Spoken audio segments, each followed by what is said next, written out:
Un surfeur saisi au mollet par un requin alors qu'il attendait une vague assis sur sa planche. C'était le 22 juillet dernier, non loin de la côte réunionnaise, sur le spot de Saint-Leu. Sévèrement blessé, l'homme est tout de même parvenu à s'en sortir et à regagner la côte. Cet accident vient allonger une liste déjà importante. Depuis 2011, l'île de la Réunion, dans l'océan Indien, a subi une dizaine d'attaques de requins, dont 5 mortelles. Comment expliquer cette recrudescence ? Pourquoi les requins, et en particulier les bulldogs incriminés, s'approchent-ils de plus en plus près de la côte ? Les activités humaines sont-elles à l'origine de ces changements de comportement ? Pour répondre à ces questions, le réalisateur Rémi Tézier a enquêté avec l'aide d'un journaliste. Il a suivi les scientifiques sur le terrain, a effectué des plongées pour filmer et observer les requins bulldogs dans leur milieu naturel. Après 2 ans d'investigation, Rémi Tézier passe par notre bivouac. Il va nous raconter son enquête et nous dire ce que ses expéditions au large des côtes réunionnaises lui ont appris. Mes amis, je ne sais où nous allons. Sur France Inter, Parfait, alors si ça vous dit de faire un tour, allez-y. le temps d'un bivouac. Bonjour et bienvenue dans notre bivouac. Aujourd'hui, nous sommes donc en compagnie de Rémi Tézier, réalisateur de documentaires, passionné de nature. Vous avez tourné des documentaires sur la mer, mais aussi sur la montagne. Bonjour et bienvenue Rémi Tézier. Bonjour.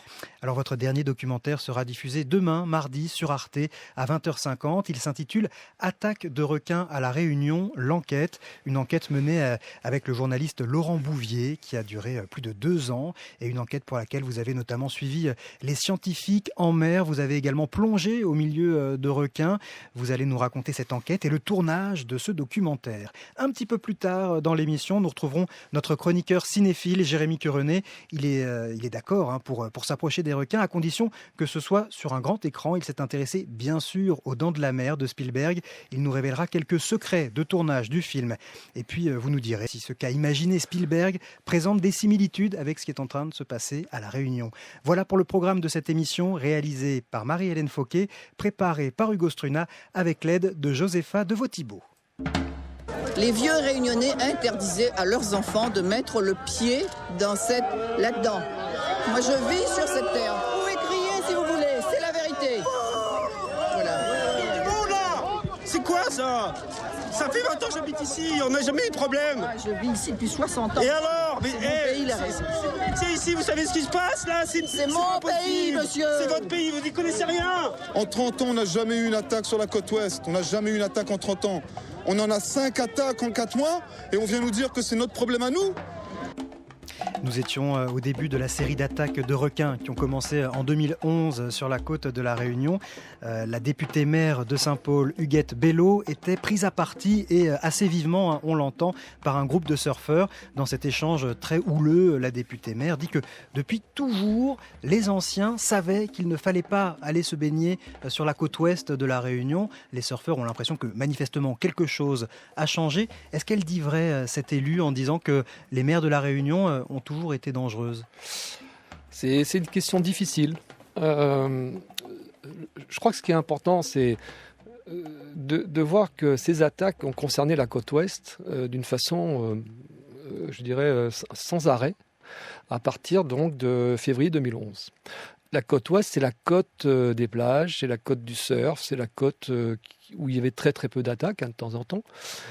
Et donc là, tout d'un coup, une succession d'attaques mortelles, qui fait qu'il y a eu une réaction vive des surfeurs, et on le comprend, et aussi la réaction du Huguette Bello qui dit qu'effectivement, la Réunion avait une crainte des requins déjà dans le temps. Oui, mais vous, Rémi Tézier, pour votre documentaire, vous êtes allé consulter des archives et vous avez trouvé des documents qui remontent à 1770, où on fait déjà état d'attaques de requins.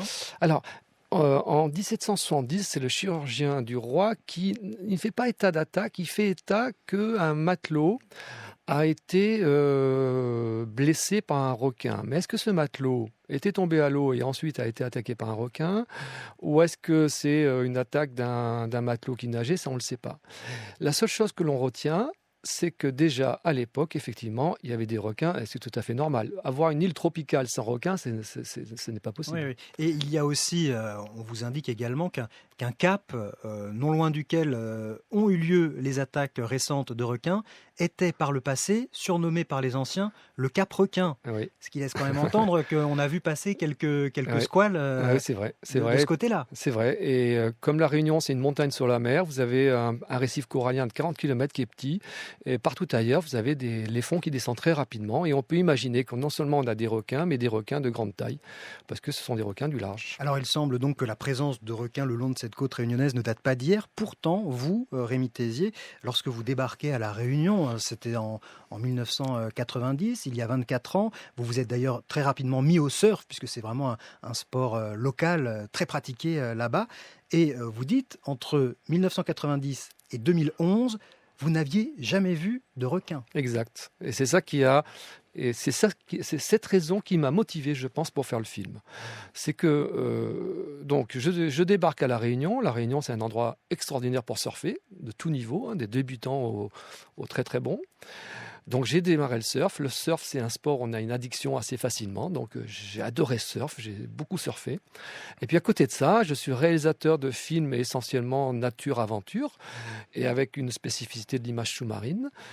J'ai tourné dans la zone de La Réunion, à l'île Maurice, à Madagascar, aux Seychelles, sur les îles qui sont au large de Madagascar, les îles Éparses. J'ai filmé beaucoup de fois des requins. Mais à La Réunion, où j'ai beaucoup plongé, j'en ai jamais vu. Alors, quand il y a eu ces attaques, en étant surfeur, je me suis dit, il y a un problème. Et en étant cinéaste sous-marin, je ne comprenais pas. Et je ne comprenais pas jusqu'au jour où, en novembre 2011, avec mon équipe, on a plongé et on a filmé les premiers requins bulldogs. Et là, on s'est dit, ah là, il y a quelque chose qui se passe. Alors, vous vous intéressez à ces requins bulldogs parce que justement, les premiers témoignages que vous recueillez vont dans ce sens du requin bulldog. On avait beaucoup incriminé des requins tigres. Et puis, voilà, les témoignages de personnes attaquées. Je vous propose d'ailleurs, on va en écouter un. C'est Jean-Pierre Castellani qui s'est fait attaquer alors qu'il faisait du canoë-kayak. Son embarcation a été attaquée par le requin. Il s'en est sorti indemne, mais avec une grosse frayeur, et il a pu décrire l'animal qu'il avait attaqué.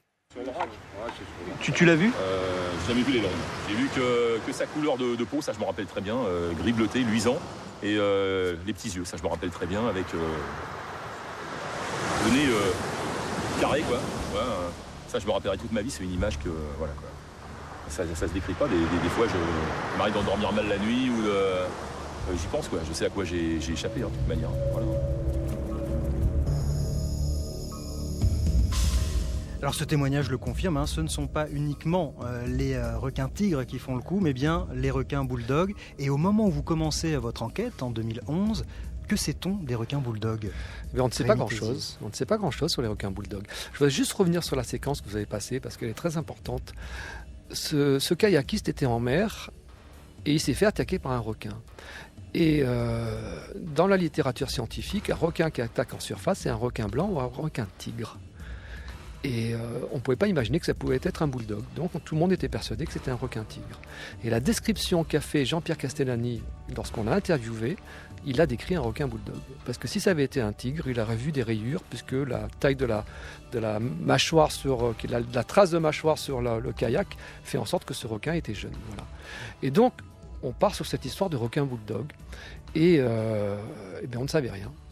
Moi, j'ai été surpris de voir que les scientifiques ne connaissaient très très peu le requin bulldog, que ce soit à La Réunion, mais même dans le monde. C'est très surprenant. C'est-à-dire qu'à l'occasion de ces attaques, on se rend compte qu'il y a dans les parages un requin qui n'a jamais été étudié par les scientifiques, dont on ne sait rien du mode de vie, des déplacements, de ce dont il se nourrit, de la façon dont il chasse. Donc on a affaire à un requin qu'on ne connaît pas. Exactement. Alors, qu'on ne connaît pas à La Réunion. Il a été étudié en Floride, il a été étudié ailleurs, mais on ne le connaissait pas à La Réunion. Mais je reviens à ce que je disais avant, c'est qu'on ne le connaissait pas, parce qu'on ne le voyait pas. Quand vous interviewez les plongeurs en bouteille, ils vont vous dire, on ne voit pas de requin. C'est ça qui est étonnant. Et donc, on peut très bien imaginer qu'on ne pouvait pas faire une étude scientifique sur ce type de requin si on ne savait pas qu'il était là. Donc voilà toute l'ambiguïté qui a fait que je me suis lancé dans ce film. Ouais. Pourtant, des études scientifiques, suite à ces attaques, il va y en avoir. Des images de ce requin, vous allez en faire. C'est ce que vous allez nous raconter dans cette émission, Rémi Thésier. Nous sommes dans le temps d'un bivouac jusqu'à 18h sur France Inter. En fait, il y a deux manières de faire. Il y a une manière où on met la marque en externe et une manière où on la met à l'intérieur, comme nous on vient de faire. En fait, on préfère la mettre à l'intérieur pour éviter qu'il y ait des décrochages de balises et que du coup, on suive un requin qui n'existe pas. Donc là, une fois qu'elle est dans la cavité abdominale, on est sûr que si on a un mouvement de requin, c'est bien ce requin-là. C'est pas un autre requin qui a avalé la balise sur un autre requin ou si c'est pas la balise qui s'est décrochée et qui a dérivé. Antonin Blaison en thèse à l'IRD. Ce que l'on vient d'entendre, évidemment, c'est un extrait du documentaire que vous signez, Rémi Thésier, qui sera diffusé demain, mardi, à 20h50 sur Arte. Les images sont très spectaculaires parce que ces requins sont très longs, gigantesques, une musculature imposante. Et il faut, alors on l'entendait dans cet extrait, il faut continuer à avancer en même temps qu'on les pêche et qu'on les opère, qu'on les ouvre, qu'on les incise pour mettre la balise, parce que sinon ils sont asphyxiés, ils ont besoin de nager pour pouvoir oxygéner leurs branchies. Et donc il faut inciser puis recoudre. Cette opération dure 1 heure avec un hameçon dans la gueule du requin qu'il faut ensuite retirer. Comment ça a été pour vous, les conditions de tournage? Ça devait être difficile sur le bateau. Alors, dès le départ, je me suis dit, si je me lance dans ce film et si je veux aller dans la durée, il faut que je colle aux scientifiques. C'était très important, c'est qu'on soit avec eux. Qu'on n'arrive pas, qu'on filme une fois et qu'on reparte. Donc, on les a accompagnés assez souvent. On avait notre propre bateau. Et le principe, c'est que chaque fois que moi, je faisais l'image terrestre, j'avais un de mes plongeurs qui faisait l'image sous-marine en direct. C'est-à-dire qu'on avait une caméra sous l'eau, une caméra sur le bateau. Bien sûr, des fois, il n'y avait pas de requins bulldog qui étaient pêchés, ou alors il n'y avait que des requins tigres, enfin de suite. Donc, ça a été assez long. Et l'image que je garde de cela, c'est d'abord, c'est vrai que c'est des requins qui étaient grands, 3,14 m, 3,10 m, alors que dans la littérature, on dit que la taille moyenne, c'est 2,50 m. Et puis, c'est des requins qui sont, on appelle ça donc, le bulldog, en anglais, c'est le bull shark, et ça porte bien son nom, c'est-à-dire que c'est très, très volumineux, avec une gueule très, très grande. Et ces requins, aussi costauds soient-ils lorsqu'ils sont sous l'eau, une fois qu'ils sont pêchés, ils vont rapidement perdre de leur puissance parce qu'ils sont asphyxiés. Et toute l'astuce pour faire ces marquages de la part des scientifiques, c'est d'arriver à les fatiguer de façon suffisante pour pouvoir les opérer et mettre l'émetteur dans le ventre, mais aussi de les garder en vie, puisque leur intérêt, c'est que ces requins leur apportent les éléments d'information qui vont permettre de mettre en place les systèmes de protection. C'est là tout le but de l'opération. Ces petites balises sont introduites dans l'abdomen des requins et à côté de ça, toute une série, une quarantaine de balises vont être installées le long de la côte pour suivre ensuite le déplacement de ces requins. Je précise que cette opération assez délicate, en plus le requin est donc retourné pour qu'on lui... D'ailleurs quand il est retourné, je crois qu'il tombe un peu dans une sorte de léthargie. Exactement. Donc c'est avantageux pour les scientifiques. On a mis quelques-unes des photos de cette opération sur la page Facebook du site du Temps d'un bivouac pour que les gens puissent se faire une idée et voir ces requins très impressionnants. Alors ce travail est très long, très minutieux parce qu'il faut pêcher les requins, c'est 1 ou 2 heures par requin et puis ensuite il faut attendre d'avoir les résultats des balises. Donc le temps de la science est un temps très long pour avoir des premiers résultats. Et ce qui met une pression supplémentaire, c'est que parallèlement à cette enquête que vous filmez et à cette enquête des scientifiques, eh bien, les attaques continuent, certaines mortelles, d'autres pas. Le témoignage des rescapés est assez difficile à entendre. Je vous propose d'écouter Fabien Bujon, l'une des victimes. Il a accepté de répondre à vos questions après son accident. Moi, je me suis assis sur ma planche. Et là, bing, il y a un choc... sur ma jambe, pas sur la planche, quelque chose de gris qui me prend la jambe. Et là, quand je regarde et que je vois ce qui se passe, je vois que c'est un requin parce que je vois son œil et tout. Il était gris foncé, un peu marron et blanc dessous. Je dis bon, celui-là c'est un bulldog. Et je vois qu'il me chope la jambe et qu'il m'entraîne un petit peu au fond. Un témoignage impressionnant de calme et de sérénité. On l'a un petit peu raccourci, édulcoré. Dans la longueur, il y a vraiment des scènes très dures à entendre dans la description de ce surfeur. Vous avez hésité, vous-même, Rémi Thésier, à diffuser, à intégrer ce témoignage très dur à entendre dans votre documentaire ? Alors, l'enquête que j'ai voulu tourner, il fallait à la fois que je sois dans le monde scientifique pour comprendre, mais aussi dans l'empathie humaine. Étant moi-même surfeur, j'ai beaucoup d'admiration sur le courage de Fabien lorsqu'il s'est battu avec le requin pour revenir à la plage. Beaucoup d'admiration pour ceux qui ont essayé de sauver leurs copains en allant sur le lieu de l'attaque alors qu'ils peuvent se dire que le requin est toujours là. Et donc, j'ai attaché beaucoup d'importance à cette relation humaine. Je voulais montrer le courage de ces surfeurs qui s'en sont sortis. Je voulais montrer le drame humain pour ceux qui ont disparu. C'était très important. Parce que cette crise requin, comme on l'appelle, c'est une crise humaine avant tout. Il y a beaucoup de drames. Et il fallait, dans ce film, donner la parole à ces personnes-là. Et j'ai eu beaucoup de chance qu'ils acceptent de me parler. Et voilà, dans ce film, on oscille entre recherche scientifique et drame humain. Ouais, l'idée, c'est que si on veut comprendre la panique et la colère qui s'empare des surfeurs, il faut aussi se rendre compte du traumatisme que constituent ces attaques de requins pour eux, pour la communauté des surfeurs et puis plus généralement pour leur famille. Et c'est vrai que lorsque vous allez recueillir le point de vue des surfeurs, on sent toute leur colère et leur besoin de trouver un coupable. On a 50 km de côte, on en est à 4 morts en 1 an et demi, il faudrait peut-être bouger un peu. Hein. C'est incompréhensible, ça fait 2 en 2 semaines, mais ce n'est que le début, hein. C'est pas fini. Où il y a trop de requins, où il y a des problèmes de canalisation, je sais pas, plein de gens disent plein de choses. S'il y a un chien enragé dans le quartier, vous allez le tuer. Vous n'allez pas dire non, il faut protéger l'espèce des chiens. Merci les pouvoirs publics, merci messieurs les ingénieurs, messieurs les écolos, messieurs les plongeurs et compagnie. Rémi Tézier, vous qui êtes surfeur, vous comprenez cet agacement presque parfois un peu irrationnel à vouloir trouver des coupables un peu partout où on peut imaginer qu'ils se trouvent. Oui, moi je comprends totalement cette position des surfeurs parce que il faut bien comprendre que le surf c'est une passion, c'est vraiment un mode de vie, je veux dire, beaucoup de monde surfe à La Réunion, hein. Que ce soit la classe sociale, tout le monde, beaucoup de monde surfe. Et cette réaction, elle est normale. Et je pense que moi-même, en étant surfeur, c'est pour ça que j'ai voulu donner la parole aux surfeurs, leur donner leur moyen de s'exprimer, de comprendre, c'est ça qui est très important, de comprendre ce drame.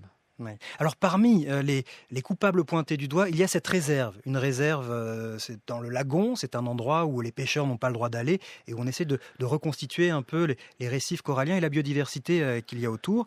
Et les surfeurs disent, cet endroit, là encore, ça constitue une réserve de nourriture, c'est ce qui attire les requins. Il faut autoriser les pêches de la réserve et puis en fait supprimer ce sanctuaire. Or, là aussi, votre enquête est vraiment à charge et à décharge. Donc, vous allez interviewer une scientifique, Pascale Chabanet, chercheuse à l'IRD, et voilà ce qu'elle vous dit sur cette réserve. Ça fait 20 ans que je fais des suivis sur les récifs. J'espère qu'il y a eu, depuis 1 an ou 2, juste une restauration de l'écosystème. Et les biomasses sont très faibles. Et si on prend un exemple extrême aux îles Éparses, tu as, on va dire, entre 300 et 400 grammes de biomasse par mètre carré. Donc ça veut dire, quand tu plonges ici, et quand tu vas faire une mission et que tu plonges aux îles Éparses, là-bas tu vois 10 fois plus de poissons. Jusqu'à 25 fois plus de poissons sur des sites comme Europa où on a carrément presque 1 kilo de biomasse par mètre carré. Mais qu'il faut arrêter de fantasmer sur les biomasses de poissons qu'on trouve sous l'eau, quoi. Enfin, il faut plonger, il faut aller observer ce qui se passe sous l'eau avant de parler de l'effet réserve qui attire les requins. Rémi Tézier, donc là on se rend compte vraiment de ce discours des scientifiques qui n'est pas du tout pris en compte par la population, qui ne l'entend pas, et un peu comme pour les fermes aquacoles où tout le monde était persuadé que, d'ailleurs elles ont fermé ces fermes aquacoles, elles n'existent plus aujourd'hui, tout le monde était persuadé que c'est elles qui attiraient les requins. Maintenant, la cible, c'est cette réserve. Alors, la réserve marine, elle s'étend sur 40 km, que ce soit dans le lagon, à l'extérieur du récif. C'est pour restaurer un petit peu la biodiversité sur le récif corallien de la Réunion. Parce que 40 km de récif, c'est très peu pour une île comme la Réunion, qui fait 200 km. Donc c'est parce que c'est une île jeune, donc on a un récif qui est jeune et qui est très fragile de par la pression humaine. Alors pour ce film, ce qui était important pour moi, c'est d'être accompagné d'un journaliste, parce que je ne voulais pas avoir un parti pris. Et le journaliste, donc Laurent Bouvier, nous a accompagnés, qui est de la presse écrite, qui connaît bien la mer, et ensemble on a voulu investiguer sur cette réserve marine. Et pour cela, on a bien sûr interrogé les scientifiques, c'est normal, c'est la première démarche, avoir leur point de vue, et on est allé plonger dans la zone intégrale.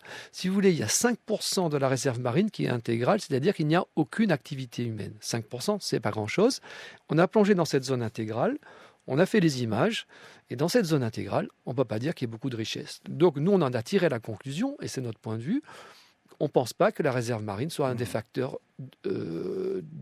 importants de cette recrudescence des attaques. Alors on va voir, il y a d'autres pistes encore qui existent qu'on va explorer dans un instant. On poursuit notre enquête dans les eaux qui bordent la Réunion pour tenter de comprendre les raisons de ces attaques de requins à répétition qui se produisent depuis plus de 2 ans maintenant. Et puis dans un instant, Jérémy Querenet nous emmènera dans les coulisses du tournage du film de Spielberg, Les Dents de la Mer. Ce sera l'occasion pour vous, Rémi Tézier, de nous dire en quoi la réalité est différente de la fiction. La ronde infernale des requins autour de leur proie. Si des hommes l'ont déjà vu, ils n'ont pas vécu pour le dire. Un cachalot mort ou un homme à la mer, pour les requins, c'est la même chose. La ronde dure des heures. Pour nous, plongeurs, les requins, c'est l'ennemi mortel. Extrait du Monde du silence réalisé par Louis Malle avec le commandant Cousteau. L'image effrayante des requins ne date pas des dernières attaques qui se sont déroulées au bord des côtes de l'île de la Réunion. Les documentaires de Cousteau, on n'y va pas avec le dos de la cuillère. L'ennemi mortel des plongeurs. Rémi Tézier, vous qui êtes un plongeur, alors d'ailleurs en plus on voit à la Réunion, ceux qui se sont fait attaquer, il y a eu des baigneurs, des bodyboarders, des surfeurs. Jusqu'à présent, aucun plongeur ne s'est fait attaquer par les requins. Non, aucun plongeur en bouteille à La Réunion. Et je pense qu'aucun plongeur en bouteille dans le monde. À votre connaissance ? À ma connaissance. Plus les chasseurs, oui, les chasseurs sous-marins, c'est sûr, parce qu'en chassant, on attire le requin. Plongeur en bouteille, non. Mais je reviens sur l'extrait que vous avez passé du Monde du silence. Moi, si j'ai fait ce métier, notamment de l'image sous-marine, c'est grâce au film du commandant Cousteau. D'accord. Donc, quitte à faire évoluer les images qu'il avait lancées, mais en tout cas, vous avez repris son flambeau. Oui, c'est sûr. Ces documentaires qui est passé à la télévision nous ont fait rêver et beaucoup ont fait ce métier grâce à lui. Donc, ne critiquons pas. Ne critiquons pas trop le commandant. Un autre qui a contribué à la peur collective des requins, je ne sais pas s'il y est pour quelque chose dans votre vocation, Steven Spielberg. Aujourd'hui, Jérémy Querenet a lui aussi pris un bain avec les requins, simplement en regardant Les Dents de la Mer, film de Steven Spielberg réalisé en 1975. Depuis l'été 1975, les requins sont systématiquement associés à un film et à une musique. Le film, c'est le deuxième du jeune Steven Spielberg, celui qui va vraiment lancer sa carrière de réalisateur à succès. Et la musique de son complice, John Williams, résonne à chaque fois que la bête pointe le bout de son aileron. Écoutez, est-il vrai que la plupart des gens attaqués par un requin le sont sous 1 mètre d'eau, à environ 3 mètres de la plage? En 1975 au cinéma, nous sommes en pleine période de l'Inspecteur Harry, série de films emblématiques qui nous plonge dans la violence urbaine et dans les rues sales des mégalopoles. Spielberg prend le contre-pied. Son histoire se passe sur une petite île balnéaire au début de la saison estivale. Le tout nouveau shérif qui arrive de New York découvre une vie paisible où il n'a plus qu'à gérer les problèmes de voisinage et les voitures mal garées. Bref, une petite Amérique familiale et tranquille. Mais la violence va quand même surgir de la mer, une violence cette fois-ci 100% naturelle. Ce que nous avons à affronter, c'est une machine à dévorer. L'engin parfait. Un authentique miracle de l'évolution. Cette machine nage, ingurgite et fabrique des requins. C'est sa fonction. Les Dents de la Mer s'appuient sur 2 histoires vraies. D'abord, le livre, qui a été publié l'année avant le film, s'inspire des attaques de requins survenues en juillet 1916 sur les côtes du New Jersey, des attaques qui provoquèrent 4 morts et se terminèrent par une véritable chasse en mer. Ensuite, au moment du scénario, les premières lignes qui furent écrites sont celles du monologue du pêcheur qui concerne l'USS Indianapolis. Ce navire de guerre américain a été coulé en 1945 par un sous-marin japonais et une partie de l'équipage finit dans le ventre des requins du Pacifique. Sur 1100 naufragés, 316 survivants furent repêchés. Les requins avaient eu les autres en ce jeudi 29 juin 1945. Spielberg savait que toutes ces histoires de requins résonneraient chez le spectateur. Mais il a quand même senti le besoin de nous servir un requin particulièrement grand et puissant 3 faux animaux furent fabriqués pour le tournage, des maquettes animées de 7 mètres de long. Mais problème, lors du tournage des scènes sous-marines avec les vrais requins, ils étaient tous plus petits que les factices. Alors pour tromper le spectateur, l'équipe eut recours à un subterfuge aussi vieux que le cinéma. Face aux vrais requins, Spielberg remplace ses comédiens par des doublures de petite taille. Celui qui prend la place de Richard Dreyfuss dans la cage de plongée ne mesure pas plus d'1,47 m, donnant ainsi l'impression que les requins qui lui tournent autour sont vraiment immenses. Ça, c'est un 6 mètres. 7 mètres qui fait. 3 tonnes bien pesées. La plus belle scène des Dents de la Mer se situe au premier tiers du film et se déroule sur la plage. À ce moment-là, le shérif n'est pas encore sûr qu'un requin est la cause du premier décès.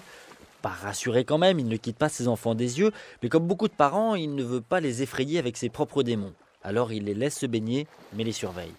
La plage est très fréquentée, mais relativement calme. On y entend même le clapotis de l'eau, ce qui, notez, n'est jamais très bon signe dans un film à suspense. Comme nous savons, nous, ce qui va se passer, nous nous demandons lequel de ces baigneurs finira à dévorer. Est-ce que c'est cette vieille dame qui fait la planche, ce garçon qui joue avec son chien, ou ces enfants qui chahutent? Et puis il y a ce plan, inévitable mais très efficace, où l'on voit les jambes d'une jeune femme avec les yeux du requin, c'est-à-dire en contre-plongée totale. Spielberg s'amuse à nous faire frissonner, et il nous explique en même temps pourquoi. Pourquoi nous avons forcément peur du requin dans la mer, comme du loup la nuit dans la forêt? Parce que la bête nous voit, alors que nous ne voyons pas la bête, et que ici, nous sommes dans son environnement.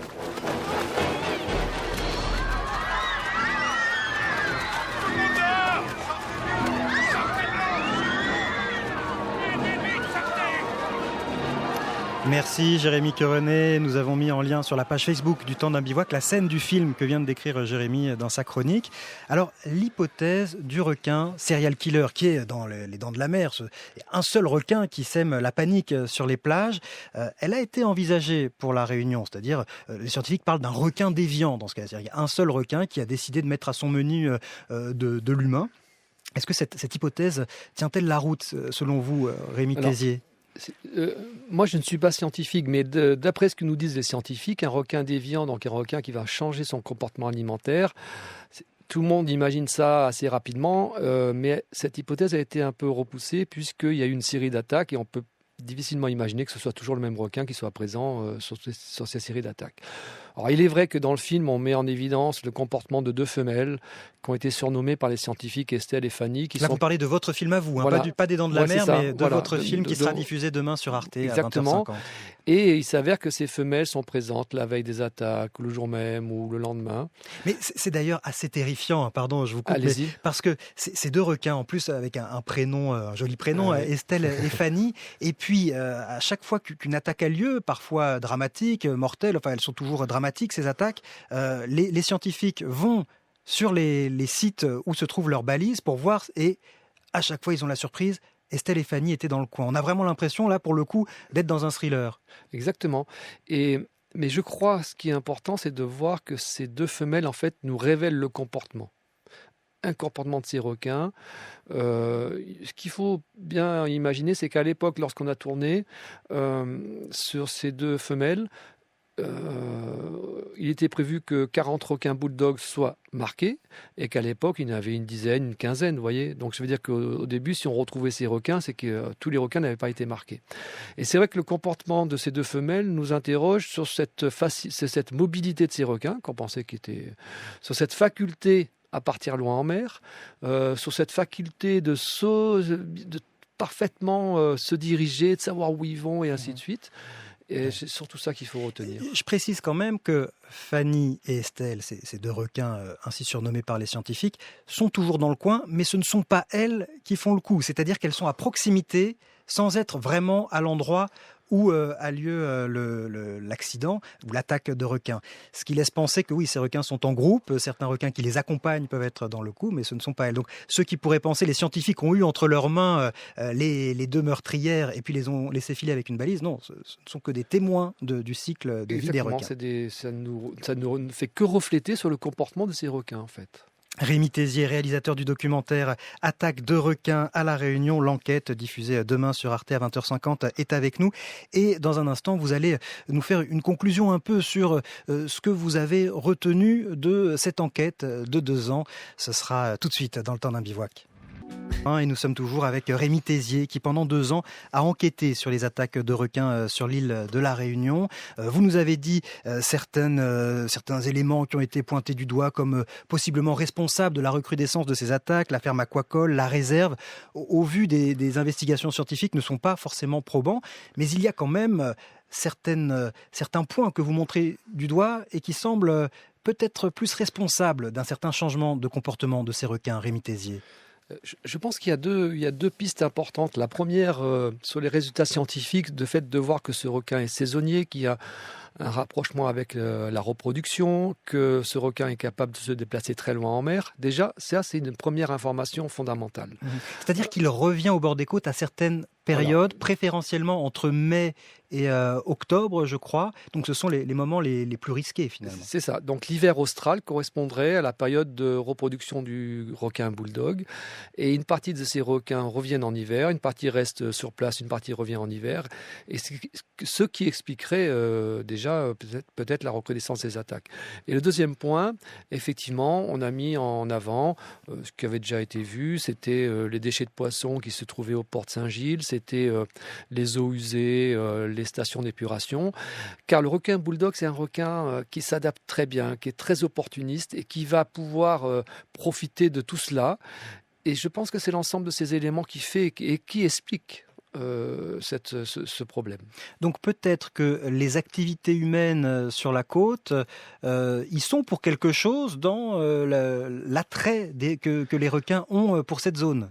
Exactement, c'est sûr que les activités humaines, la pression humaine, l'augmentation des habitations et ainsi de suite ont favorisé sans doute, la présence des requins bulldogs. Alors d'autres pistes que vous suivez, par exemple l'arrêt de la pêche. On avait arrêté de pêcher le requin autour de la Réunion pour cause de Ciguatera, c'est une algue qui rend la viande des poissons toxiques et donc on ne pêchait plus ces requins. Est-ce qu'il faudrait augmenter la pêche des requins ? Alors en fait, ce qui s'est passé, c'est qu'il y a eu des empoisonnements de personnes à l'île de Madagascar, située à 470 km de là, à cause d'une toxine qui s'appelle la carcharotoxine, où il y a eu donc mortalité. Et pour se protéger de ça, à la préfecture à l'époque, donc c'était en 95 je crois, avait interdit la commercialisation du requin. C'est-à-dire que si jamais les gens allaient pêcher du requin du côté de Madagascar, ils ne pouvaient pas le revendre à la Réunion. Ce qui fait que l'arrêt de la commercialisation a effectivement entraîné l'arrêt de la pêche, puisque si vous pêchez, vous ne pouvez pas le revendre, ça ne sert à rien. Et là aussi, c'est sans doute un des facteurs favorisants sur la recrudescence du nombre de requins. Alors, est-ce que votre film a été vu à La Réunion ? Il passe sur Arte demain soir, mais est-ce qu'il a déjà été vu à La Réunion ? C'était très important et j'avais demandé à Arte, qui a accepté, et c'est très bien, que la première diffusion se fasse à La Réunion, sur Canal+, donc encrypté, et sur Réunion Première. Donc, il a été diffusé au mois de juin. Très gros audimat, parce que le film était très attendu. Comment a-t-il été accueilli par les habitants de l'île ? Il a été globalement très bien accueilli d'après les messages que j'ai reçus, parce que ce film n'est pas un film qui est là pour donner les clés de compréhension, expliquer le problème de façon à ce que le spectateur puisse se faire sa propre opinion. Il ne s'agit pas dans ce film, je n'ai pas voulu convaincre. J'ai personne à convaincre. J'ai juste apporté des informations à travers l'image et le commentaire pour que les habitants puissent avoir leur propre opinion sur la situation. Est-ce que vous avez fait évoluer certains avis ? Alors ça, je ne sais pas. On ne vous l'a pas dit ? Vous n'avez pas eu des retours ? Néanmoins, je pense que la prise de conscience du risque en hiver est plus accrue quand même, et on comprend bien. Vous continuez à surfer vous-même autour de la Réunion ? J'y vais, je change mon comportement, et ce que je voudrais rajouter, c'est que la Réunion, c'est une île magnifique, c'est la mer et la montagne, et qu'il ne faut pas être... il y a des randonnées superbes à faire à la Réunion. Et que les touristes viennent et qu'ils ne soient pas angoissés par cette histoire de requin. Merci à vous, Rémi Thésier. Je rappelle le titre de votre documentaire, Attaque de requins à la Réunion, l'enquête. Il sera diffusé demain à 20h50 sur Arte. Au revoir, Rémi Thésier, et bon retour à la Réunion. Merci.